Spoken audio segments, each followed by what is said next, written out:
రాజన్న సిరిసిల్ల జిల్లా ఇల్లంతకుంట మండలంలో చిరుత పుల్లల సంచారం కలకలం రేపుతుంది. వల్లంపట్ల గ్రామంలో చిరుత ఆవుల మందపై దాడి చేసింది.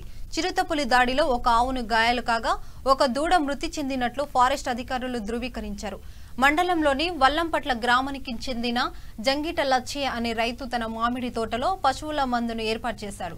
శనివారం తెల్లవారుజామున ఆవుల మంద వద్దకు వెళ్లేసరికి దూడ మృత కాలేభరంతో పాటు చిరుత దాడిలో గాయపడ్డ ఆవు కనిపించడంతో భయాందోళనకు గురయ్యారు.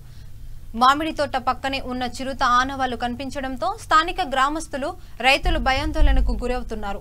ఇంతకు ముందు బోయినపల్లి మండలంలోని వెంకట్రావుపల్లి గ్రామంలో ఓ వ్యవసాయ బావిలో ప్రమాదవశాత్తు చిరుత పడిపోయింది. ఆ ఘటన మరవక ముందే మరోసారి చిరుత దాడితో మండలవాసులు భయాంభ్రాంతులకు గురవుతున్నారు.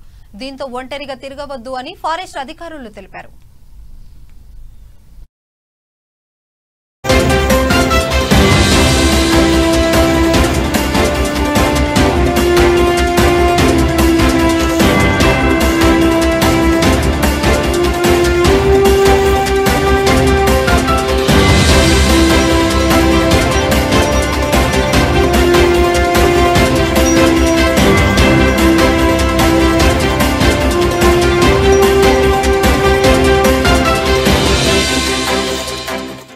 బయట ఏమి ఎలాంటివి కూడా క్యాటిల్స్ కట్టేయద్దు. ప్లస్ నైట్ టైం సింగిల్గా బయటికి వెళ్ళకండి. ఎవరన్నా బయటికి వెళ్ళాల్సిన పరిస్థితి వస్తే పొలంకి ఎవరు వెళ్ళాలంటే ఒక మనిషి తోడు తీసుకోండి. ప్లస్ లాంతరు చేతిలో కర్ర పట్టుకొని పొలం దగ్గరికి వెళ్ళండి. కెమెరా ట్రాప్ పెడతాం మేము ఇక్కడ, దానికి ప్రికాషన్స్ తీసుకుంటాము. ఒకవేళ మళ్ళీ అది వచ్చే అవకాశం ఉంటే మాకు తెలుస్తుంది కెమెరా ట్రాప్ పెడతాం. యూజువల్గా లెపర్డ్స్ మూవ్ అవుతున్నాయి.